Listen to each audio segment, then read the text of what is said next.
Hi, and welcome along to the best of enemies. Hey, you're looking trim though. You've been running from the show. Don Robbie is here in Saudi Arabia. Man. What are you about your team? It's not about Man United right now. I'm a Saudi Arabia, man. They ain't gonna let me down.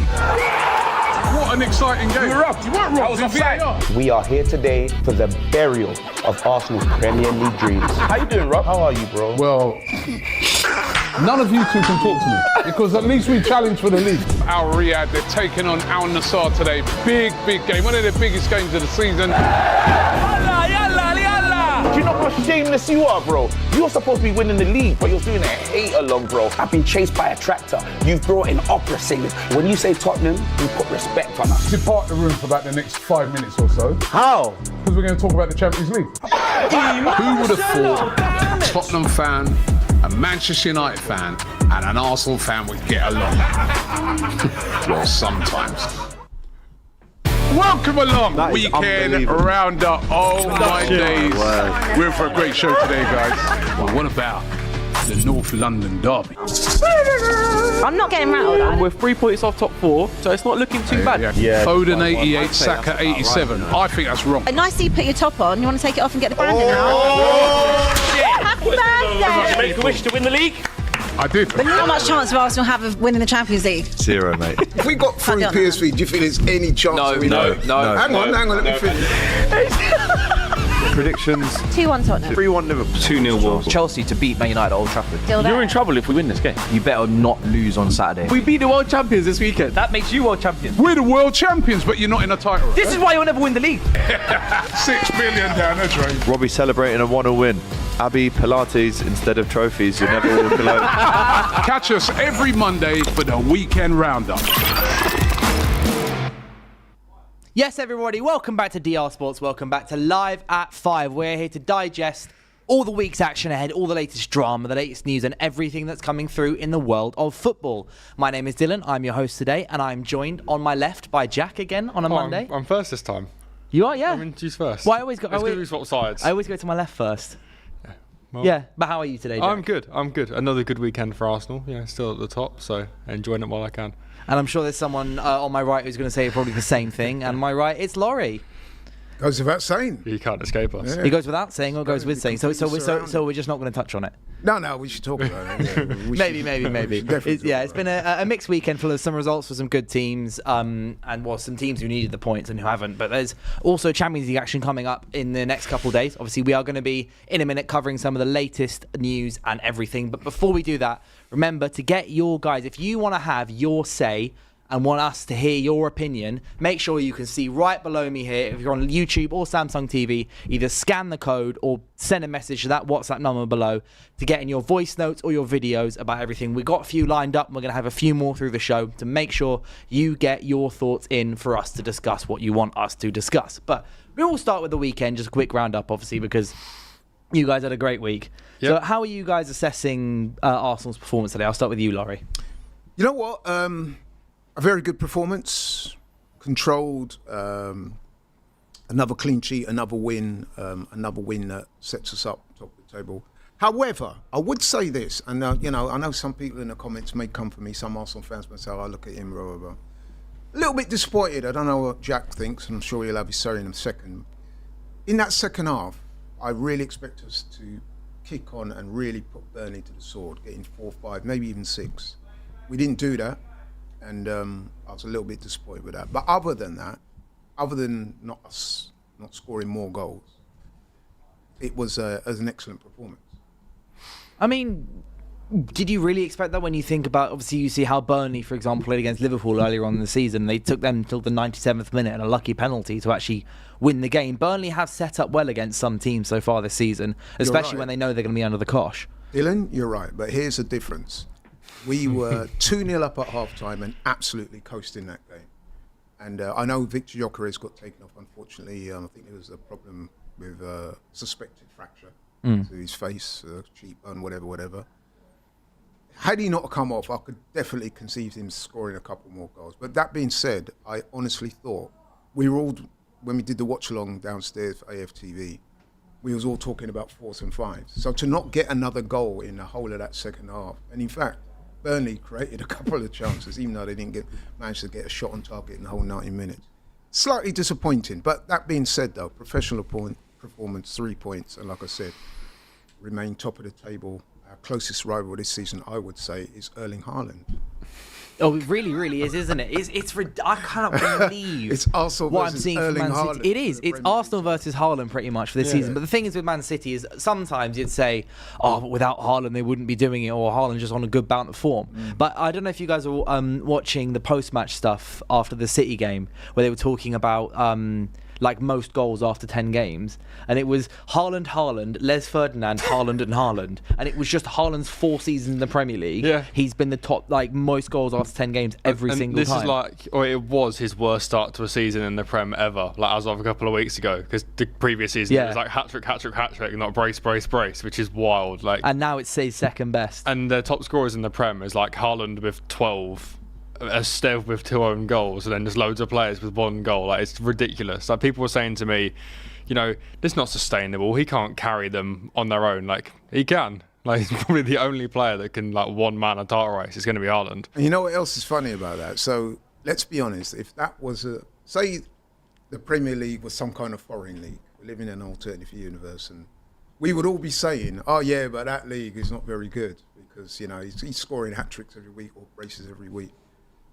But it is the Premier League, and, you know, to all intents and purposes, the Premier League is considered to be the #1 league in the world. So for him to be doing that in this league is sensational. And like I said, I reiterate, it's Arsenal versus Erling Haaland for the Premier League title this season. And it's mad that could even be that's a pretty even race as well, which is just so crazy to say. Yeah, I say that quite deliberately. We've had like the most goal scorers in the Prem, I think, so far, like different goal scorers, and we are genuinely just going toe for toe with one bloke. Yeah.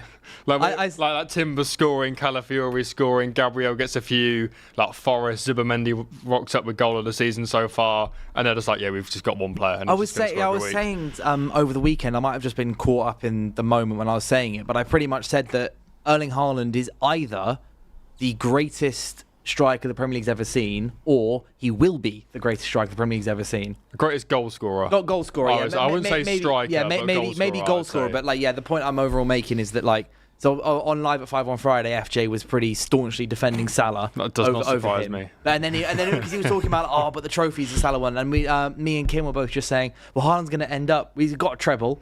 He's got like he did a treble in his first three Prem season. titles already. And I think it's either 2 or 3 Premier League titles. I think Haaland has in 4 seasons, right? Yeah. So he's got 1 Champions League. Or is it 2 in 3 seasons?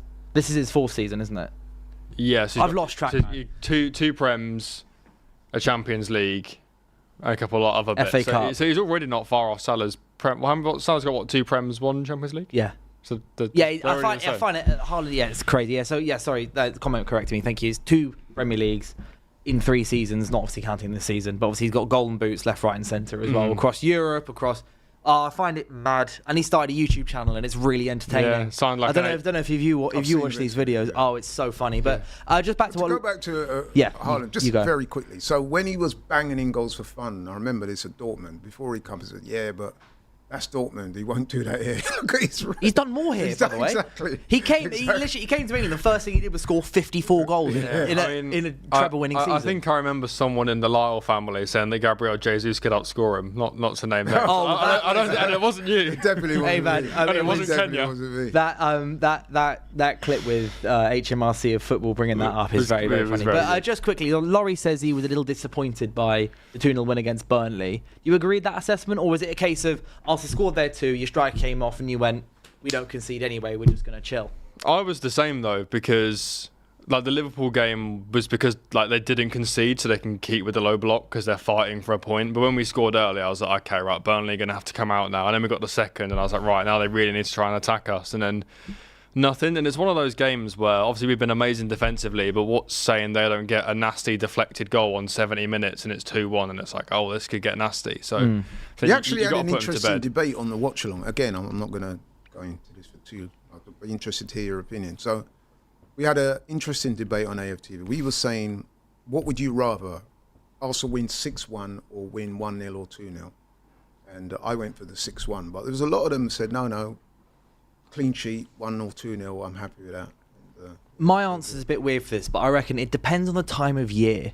if you're in like mid-December, Got to remember right? it's been raining. Yeah, yeah. If it's been raining, the pitch is wet, maybe 1-0. But what I think is like beginning of the season, right? You want to come out the block 6-1 win, like you guys beat. Was it Leeds 5-1 or 5-0? 5-0. Like fantastic. That's an amazing August result. Sun is shining. 6-1. I remember we beat Leeds 5-1 at like opening day of the season a couple of years ago. Then beat Newcastle 4-1. But then when it gets to November, December, like I kind of almost want, if you're like in the title race and it's just like you got, I don't know, like Brentford away, maybe not West Ham away this season, but like West Ham of past away.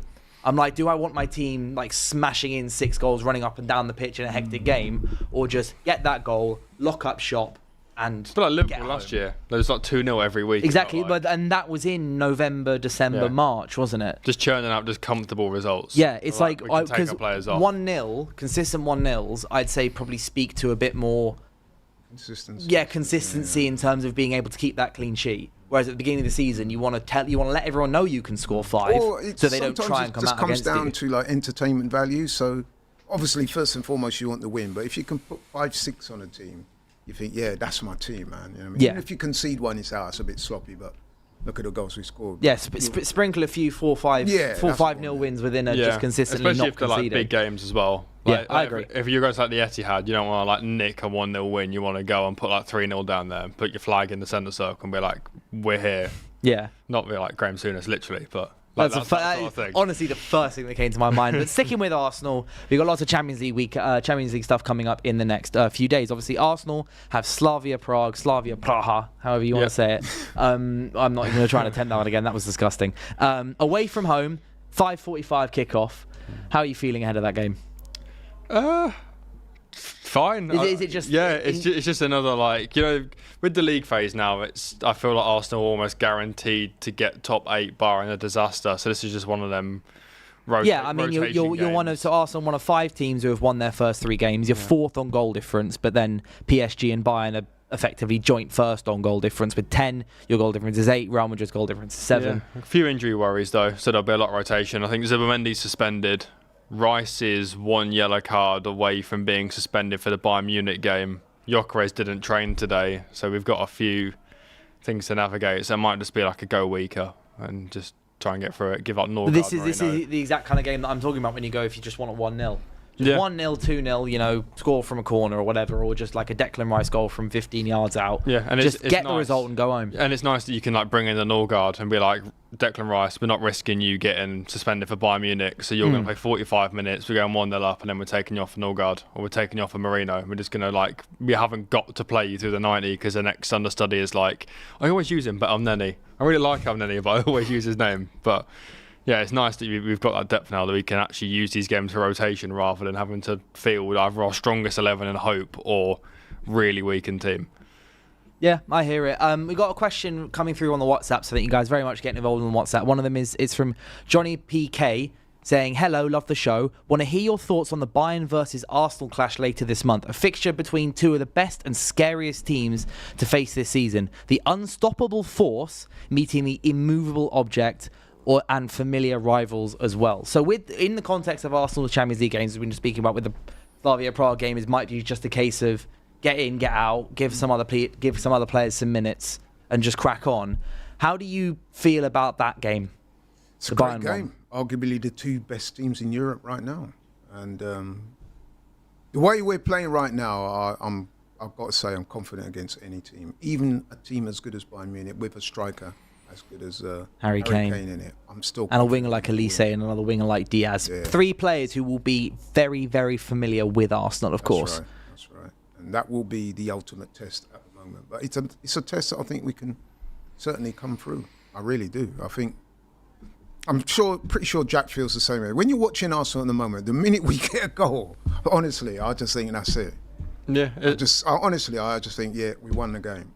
It's like whether it comes early, mid, or late. As soon as, because I know we're not going to concede, or the chances are of us conceding are, let's be honest, low.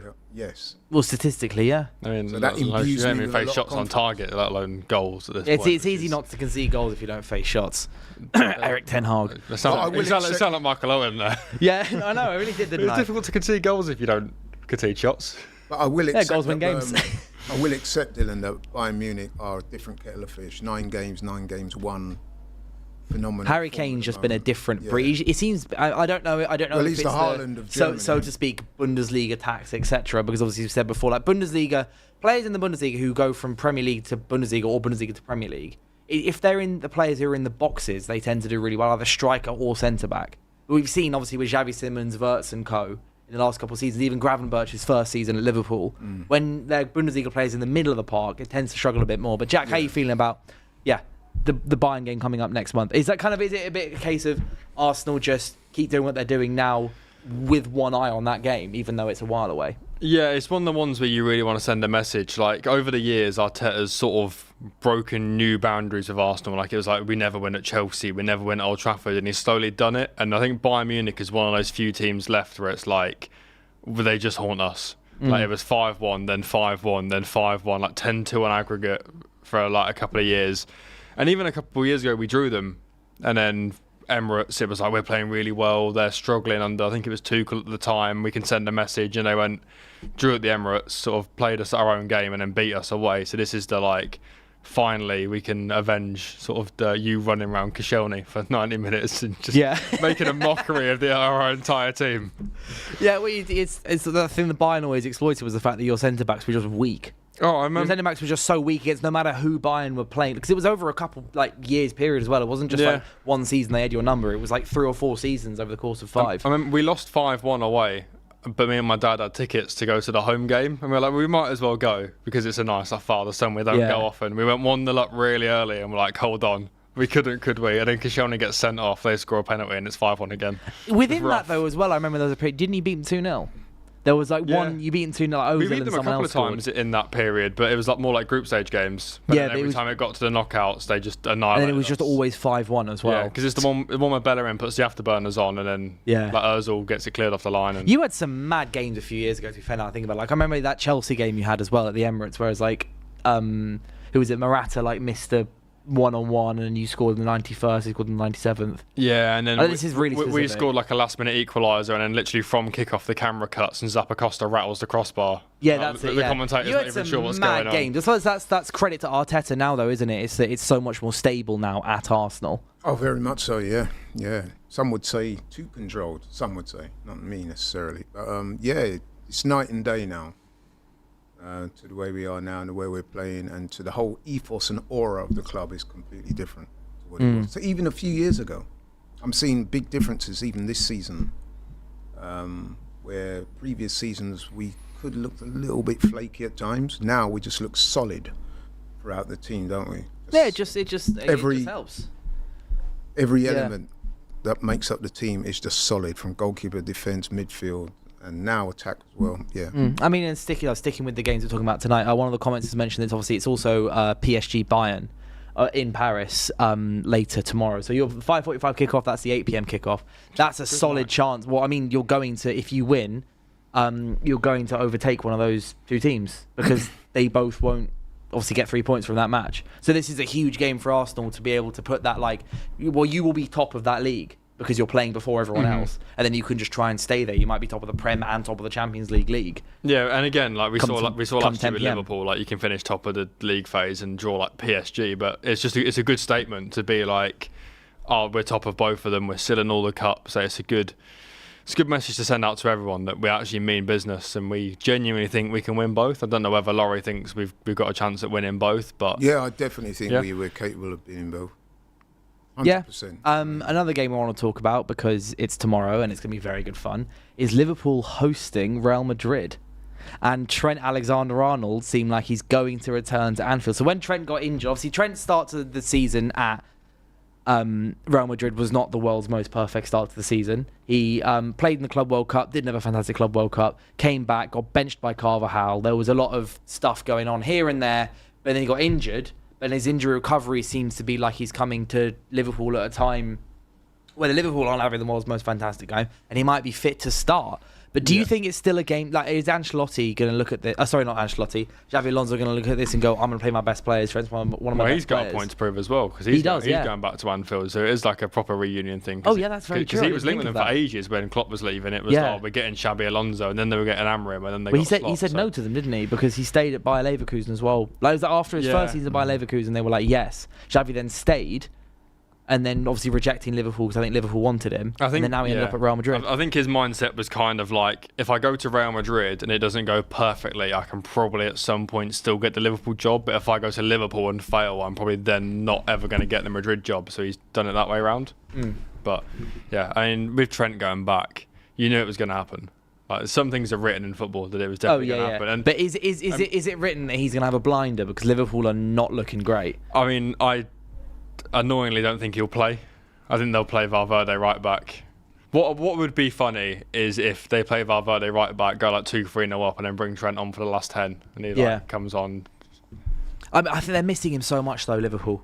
Like, I really think it's such a key thing they've been missing this season. Like, it's like so much of last season. Obviously, it was just Salah being amazing, but it was like a lot of the time Liverpool fans, because they weren't massive fans of Trent because the links basically the entire year to Real Madrid. It was Van Dijk at the back. Doesn't really matter what happens in the middle of the pitch and Salah scores. But realistically, what was happening in the middle of the pitch was Trent getting it from Van Dijk to Salah or to that attack, to Jota, to Diaz, to Nunez, and all the time. So do you think it's going to be a game where, do you agree? Do you agree with Jack that maybe Trent won't play? I hope he does play, and it'll be interesting to see what kind of reception he gets from the crowd.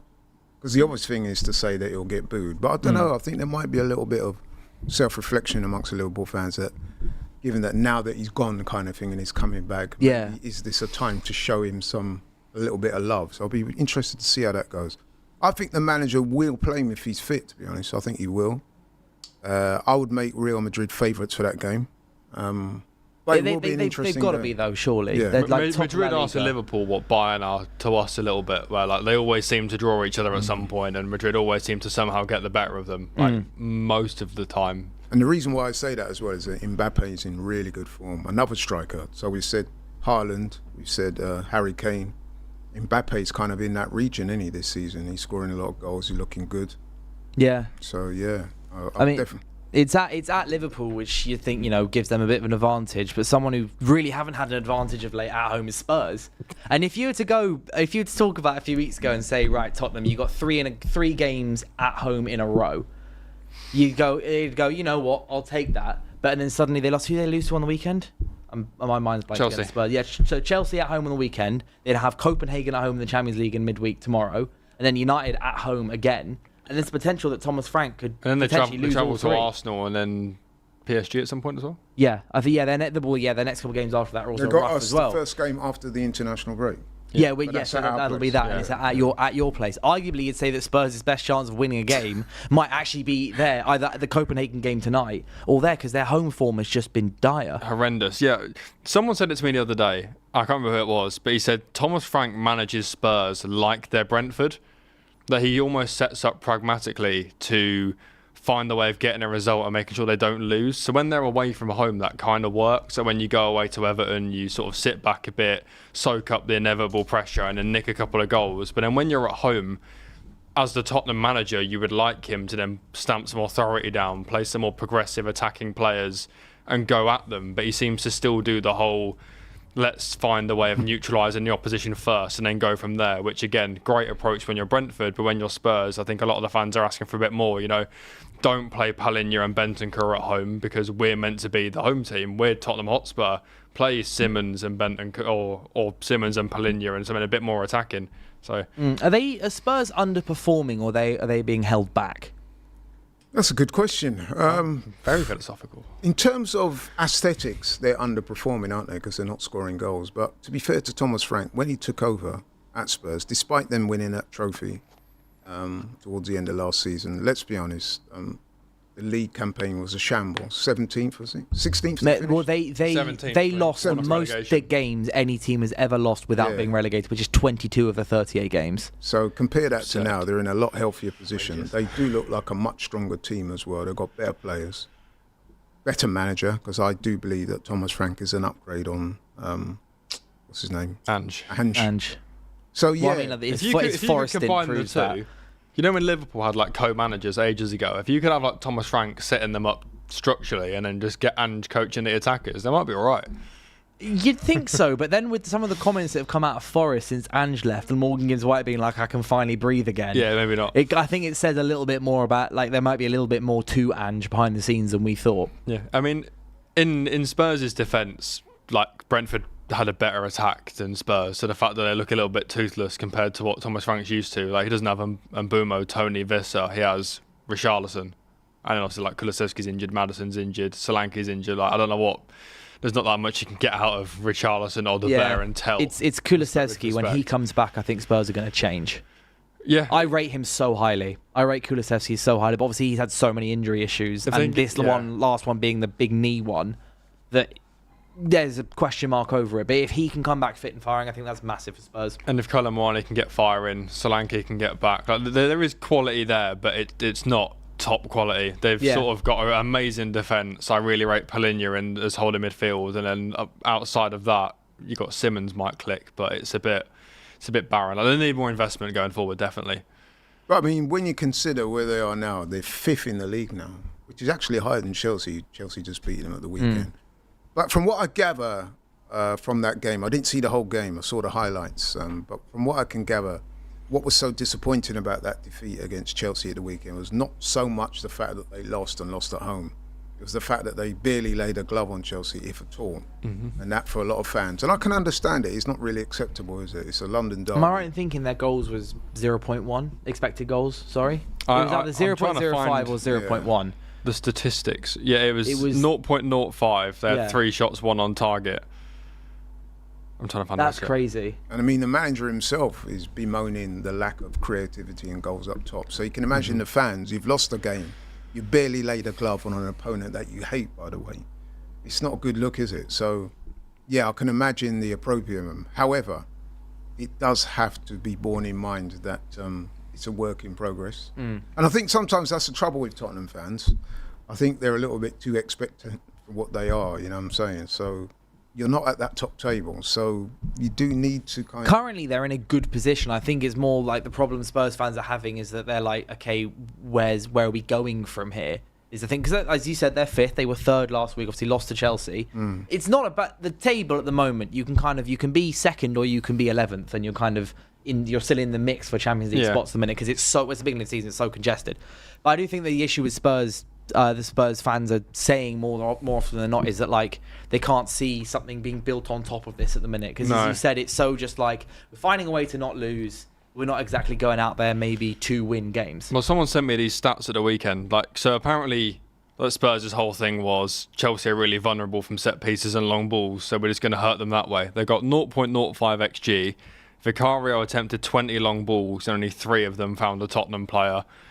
And Robert Sanchez directly caught 5 set pieces, just caught the ball.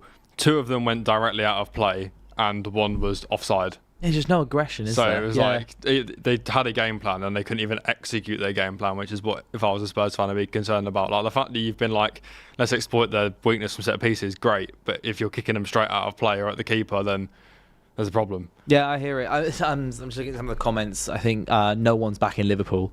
Trent, there's some of the comments are all saying they don't think Trent's going to play, which may not happen. Has he played for Madrid yet, or like been in squads? Let me check. I remember he came back from injury. Time for this. He came back from injury. He was in their most recent 2 squads. Okay. So, but he didn't play against Barcelona, didn't play against Valencia, but he was in the squads.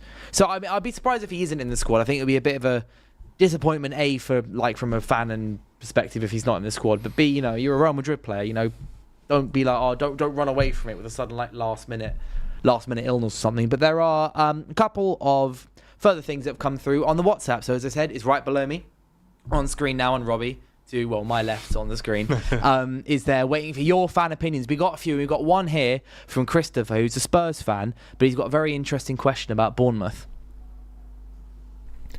Good morning, DR Sport. My name is Christopher Beck. I'm a Spurs supporter, and I'm from Bournemouth. My question to the entire panel is, we've seen teams like Bournemouth surging up the table over the few recent years, and they are, I would consider, a strong team and someone that I would almost fear to go up against. Don't remind me what they've already done to us. But my question would be, can you guys see Bournemouth ever getting into a European spot, whether that's Conference League, Europa League, or maybe even the Champions League? And if so, how long do you reckon it will take for them to get up there? Thank you for everything that you do. Chitty bye.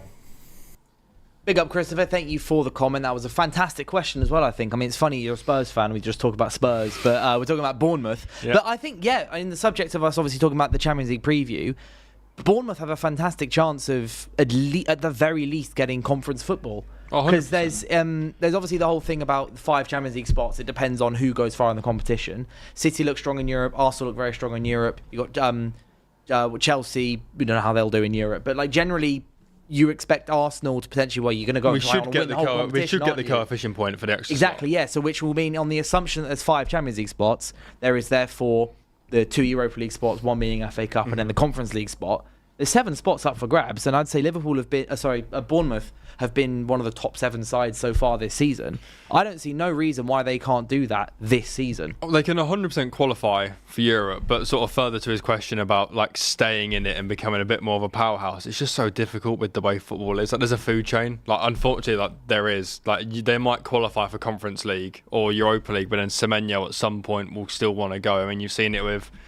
Newcastle, they get the trophy, they get the top 4, they play and then Isak still wants to go. You see it with Villa, players will want to leave, and it's unfortunate, but it's just the way it is. But yeah, like with their recruitment, as long as they can just keep farming players that keep coming, like this Krupi kid, like they'll be fine. Yeah. They can definitely get it. With the way I look at Bournemouth, I see Bournemouth, what they're doing at the moment, is ever so slightly different to the previous teams we talked about in terms of, like, so for example, Forest getting Europe and Palace getting Europe, is that Bournemouth are doing this despite losing their best players, rather than the other teams who they've done it by building their best players who they are now going to lose most likely. Like a lot of these teams, or like players who have had a great season then dropped off. I feel like Bournemouth, obviously they got rid of 3 of their 4 first team defenders and they earned like 100+ million from that. They've brought in Krupi, they've kept Semenyo, they've got David Brooks. But like I'm looking at their starting 11 here from when they lost to Man City. The centre back came in? Diakite, as well. But like they're doing it despite their players not being, you would have said on paper, as I put them as one of the danger teams to go down the beginning of the season, which is such a horrendous take from me, turns out. But the one caveat I have against my own argument here is also how much of that is just the fact that Iraola is just a fantastic manager. Like, is it going to be a case where they might get into Europe, Semenyo and Iraola go next summer, and then suddenly they can't afford to be able to juggle Europe and 2 cup competitions plus the Premier League? Yeah, that's what I was saying about the food chain stuff, is that even if they do qualify, there's a chance those players want to leave. I mean, you look at Brighton, they got Europa League, but if United, for example, wanted De Zerbi, like there's a chance he probably would have gone. Obviously, Caicedo went.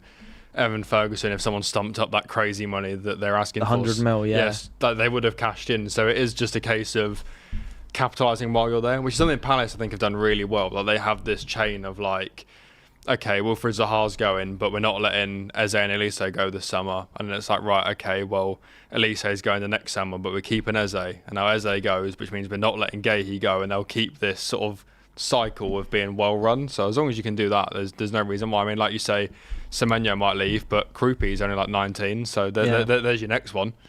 I've got a question for you, Laurie, with Bournemouth. Is that Bournemouth, I think, are in a slightly different situation in terms of their stadium. So their stadium is one of the lowest capacity, or the lowest capacity in the Premier League, right? It's about 17,000, 18,000. It's like League One size. Like Peterborough United size. Yeah. So and I don't think it's as much as 18, is it? I'm not sure. Yeah, you have a look. But what I'm going to say is, so obviously if they get Europe this season, which right now they'd be odds on. I mean, they're odds on to finish in like the top 5, top 6, which is Europa League or Champions League football, and the stimulus so that will then give them, in comparison to how much money they earn normally from Premier League revenue, will be huge compared to like other clubs such as United who might qualify, or Spurs, Chelsea. The percentage that Champions League revenue will be much higher for Bournemouth. Would it be better Bournemouth then maybe use that to improve their infrastructure and their stadium size, rather than do what Newcastle tried to do this summer and what Forest have done before, in that you reinvest it straight back into the squad? which might harm their chances of getting into Europe again the season after. But could that be a better long-term investment, which could then therefore lead to, as Christopher was saying, becoming a club that can more sustainably challenge for these European places? Yeah, that's a very good question. I would say Bournemouth rather will err on the side of caution, and they will invest it wisely. I don't think they'll spend overboard on players. I think the key to their success, and they are a genuine Premier League success story, is the way they're organised from top to bottom. And I think that model works for them, and I think that they will. I don't think they'll be tempted by the riches and think, yeah, let's try and sign some sort of lower level Galactico players to try and, you know what I mean? I reckon they will continue with the model that they have, which is a proven success for them. They've got a great manager. They've got some very good players. Key to them this season, I think, was holding on to Semenya, because there was a time when people were saying that he was going to go. Had he have gone, I think that. Well, they got it was bids from Spurs and United at the 45 to 50 million mark. I thought say they rejected. So did I, yeah. I mean, apparently his new contract's got a release clause. We don't know what the release clause is. It just sounds like another Cunha contract. No, it's gonna be the Gibbs White one where someone triggers the release clause and they go, "How did you know about that release clause? That sounds illegal because it's not public." But to be fair, at least the news as a release clause has come out. Gibbs White, no one even knew. City were bidding £100 million for him. No one even knew the release clause existed. I think it is a bit different. I think Bournemouth as well will let Semenyo go. They're not as they're a club that aren't run by someone like Marinakis, where they're going to be salty because they can be, because they can afford to be. We have another. Yeah. So in answer to your question, I think the key to their success has been the way that they run. They're efficient, well organised, very competently run club. I think they'll keep that model, and I think that is what their success is based in. They know their limitations, and I think they will act accordingly. Do you want to guess their stadium capacity? I've gone through the effort to research it. So 14. I thought it was 17. 11. It's 11,000. And Peterborough United in the rock bottom of League One, I think at the minute, have a 15.5. Wow. Crazy. They have plans to expand to around 20. They're going to do two phases, up to 16,000 and up to 20,000. Yeah, if they can get Europe, I think that would be a really wise investment for them to improve on the stadium. I'm surprised they've not been hit with the Luton of you need to improve your stadium to be in the Prem. Well, I think Luton was more because it was inside the house. It was inside the middle of a housing complex. Yeah. Whereas Bournemouth's one, they've got a bit more space on the coast. I went to Bournemouth's ground last year. Actually, we lost that game. It's when Saliba got sent off in the first. I hate going to Bournemouth away. But it's actually quite a decent ground, isn't it? It's small, but it's actually quite. It's compact. It's like a really, really, really mini Anfield. Yeah, and it's a nice part of the. Yeah, I hear that. It is, though, isn't it? Yeah. It's like a really small Anfield. Yeah, and it's also in a nice part of the country. You know what I'm saying? So it's a nice day out. And but so Southampton. But I would argue that Bournemouth is a lot more. Do you think then? Let's say let's go on a bit of a further thought exercise. In the summer, we were talking about Newcastle potentially being hindered by the fact they weren't signing players because it was Newcastle, a city, in the way that it was really high northeast. This was just raised a couple of times, saying that maybe that someone like Cheshire, like Liverpool, United area is the nicer place to live. London is such an attractive place to go and play and live. Like Xavi Simons was like, I want to play for a London club, so I want to live in London. Could Bournemouth, that be just on the subject of Bournemouth being a good place to live in, or just living on the south coast, be a possible advantage for them in 5-6 years? I think you should more likely compare with Middlesbrough or Sunderland. And what I would say to you is, where would you rather live, Middlesbrough, Sunderland, or Sandbanks? I think that takes care of itself. Yeah, maybe. Because like I said, Bournemouth is a very nice part of the country. I've been there a few times. It's a lovely little town. Yeah. And I think the advantage they've got as well is that when they pitch to players, it'll be like, come and live at Bournemouth for 2 years, smash it, and then go where you want and get your big move. Whereas with Newcastle, it's like, move to Newcastle and we want you here forever. I think Bournemouth adopting the Brighton route would be really, really good for them. And don't forget, Bournemouth is not that far away from London. It's only a couple of hours. Yeah. It's a good sell to a player to be instead of going to Man United now at 19 and potentially not getting in the team and having all that pressure, come to us, be amazing, smash the Premier League, and then get a huge move when you're ready. It's a good sell. No, it's a really good sell for them. We got when you're honest about it. A couple more things coming through as well. We got Amon from Zambia sent a video, and he's a United and Madrid fan, and he's got a question for us. Hi, dear Hala Sports guys. My name is Amon from Zambia. I support Manchester United and Real Madrid. This weekend results, I was disappointed with my team, Manchester United. I was expecting to correct maximum 3 points against poor Nottingham Forest. We drew. For me, it was a shocking result after coming from the 3 wins against good teams, Liverpool, Brighton and Sunderland. To come and draw with Nottingham Forest, for me, it was a poor result. Coming to the other games, Tottenham against Chelsea, for me, it was expected because Chelsea always win against Tottenham. For me, it was not shocking results. Even the performance from Tottenham this season, they are looking solid at the back because of the type of football that Frank plays. For me, it was.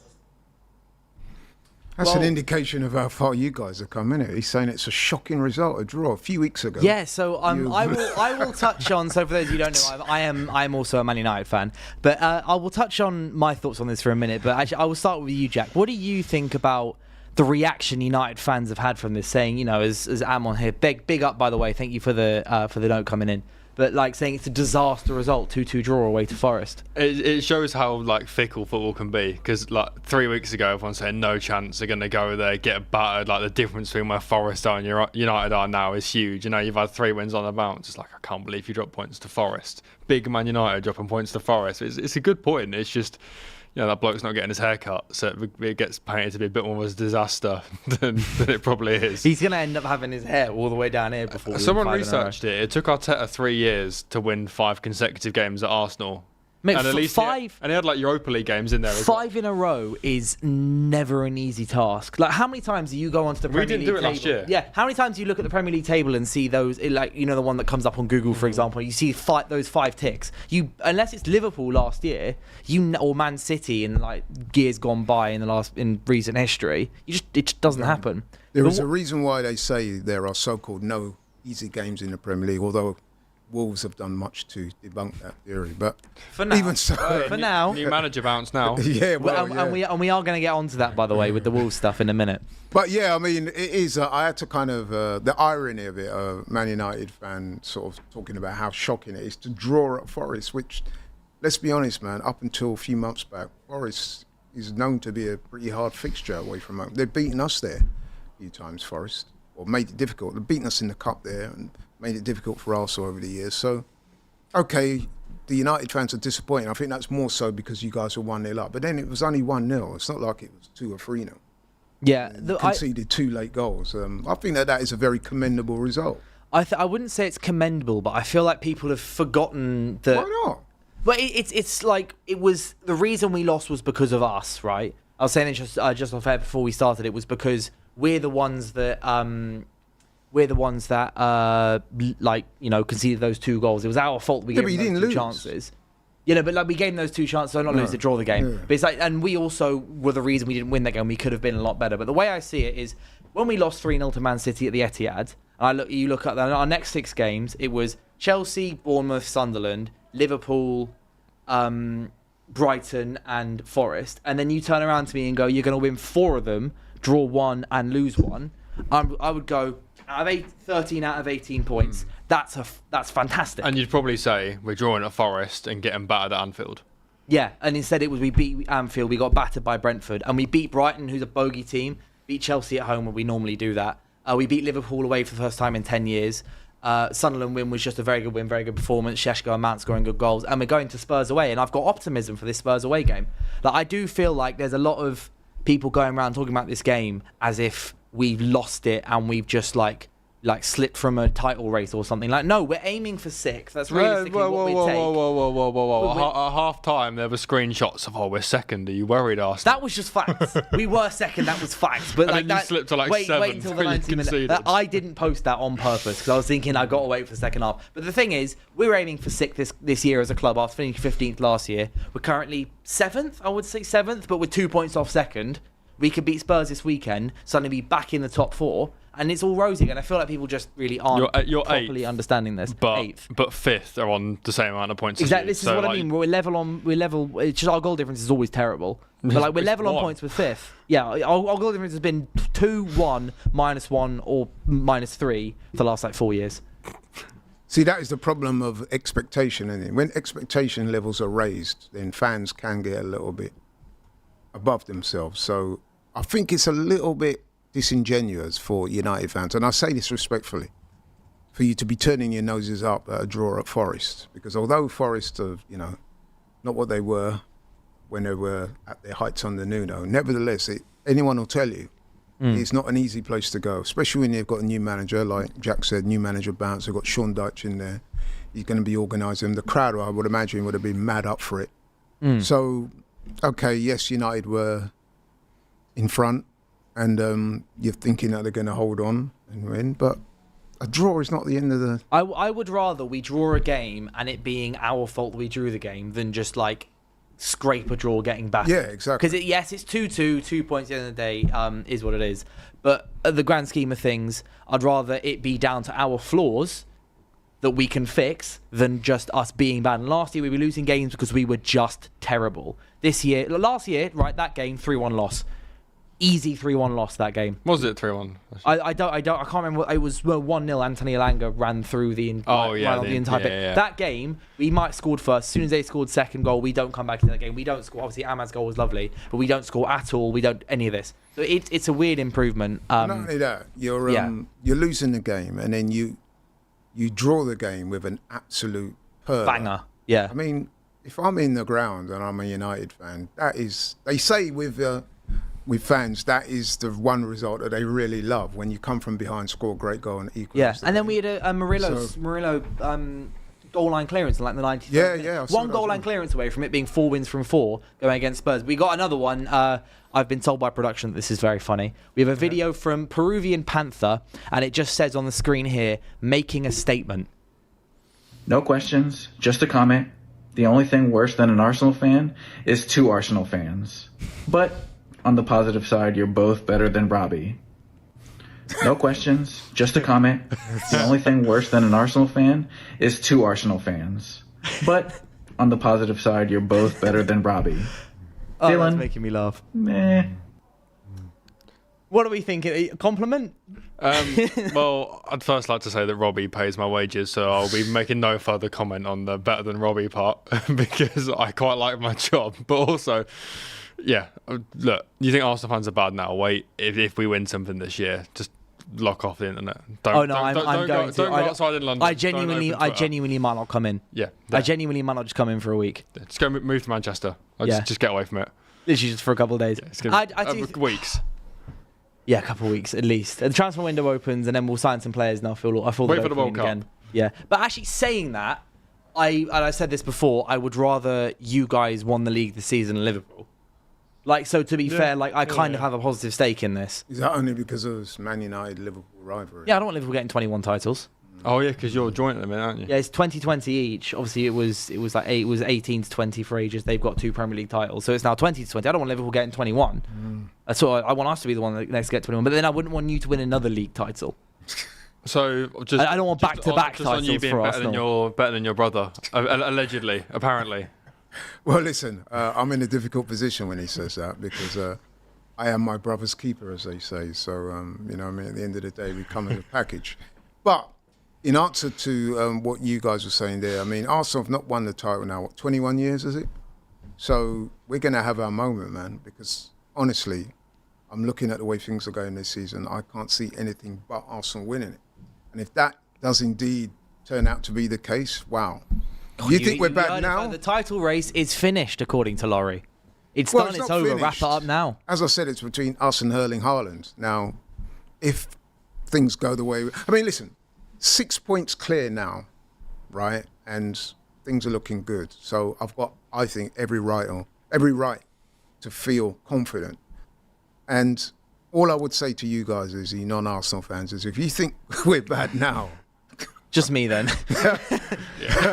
We are going to be pretty effing unbearable if we win that title because we've got so many people to go after. I know I can't knock it because I'd be the exact same. I spent the whole summer with Spurs fans replying, what a trophy to me on everything I said. Yeah, I mean, we beat Liverpool away and I came in here on Monday with you hosting the with a crown. Saturday with a crown on your head. I'm fully aware of how I would actually win the league. And it could be the old proverbial London bus syndrome where you waited for one to come along for so long and then 3 turn up at once. I mean, the way we're playing, who would argue against Arsenal winning another trophy or 2 on top of the title? Starting with the Carabao Cup in March. Yeah, very true. I mean, you never know. You never know. It could all finally lock in after 5 years of being absolutely I wouldn't bet against it. And half would a you? billion spent. Would you? argue against it. Well, bet against it even. I wouldn't bet against it. Personally, I don't bet. That's my cop out. That's your cop out. We got one more video. Ben. I'm not a betting man, but if I was, I might have a few odds on it. On the subject of Arsenal fans, we've got Ben from the USA. Also, has another video in for us. Hello, DR Sports. This is Ben from America, from Richmond, Virginia. I've been a DR Sports fan for a very long time, but only recently just became a member. I'm an Arsenal fan, and been an Arsenal fan ever since Ozil came to the Emirates. And my question is, for each individual on the panel, if you could make a midfield three, which players would they be? Mine would be Mesut Ozil, Thomas Rosicky, and Santi Cazorla. Thank you. Big up, yo.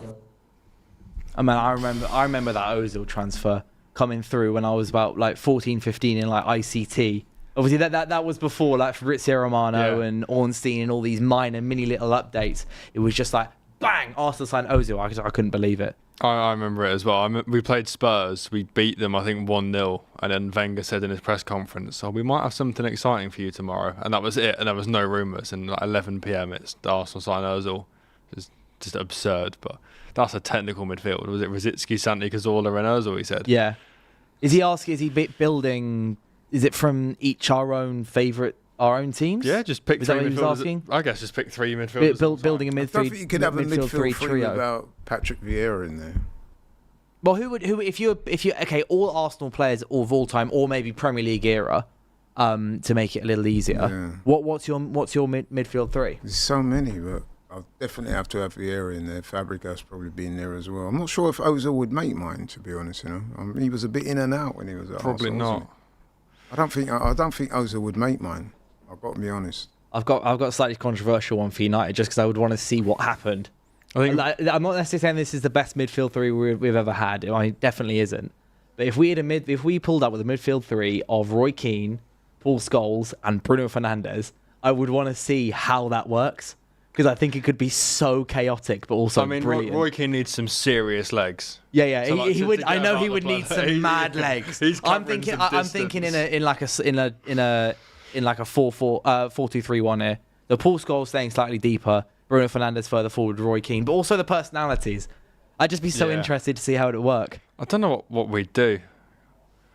Give me Vieira in a pivot with like an older, deeper line Fabregas, and then Bergkamp as a 10 ahead. I know he was a bit of a striker, but as a 10. I hear it, yeah. One of the comments is that this guy said Bruno Fernandes. I'm purely talking about the chaos here. I'm not talking about that's our best midfield three. I just want to see it, because you see Paul Scholes and Roy Keane moaning about Fernandes all the time. I'd just be interested to see how they'd see him as a player. Who's the all-time Premier League midfield three then, quickly? All-time midfield Premier League three. Oh, that's so hard. Again, Vieira would have to be in that for me. Vieira... You're saying Scholes, aren't you? I'm saying Scholes, Vieira, and Gerrard. No, Lampard. I'd pick Gerrard over Lampard. Right. As a working midfield three, you've got the goals in Lampard and Scholes anyway. De Bruyne? Over Scholesy?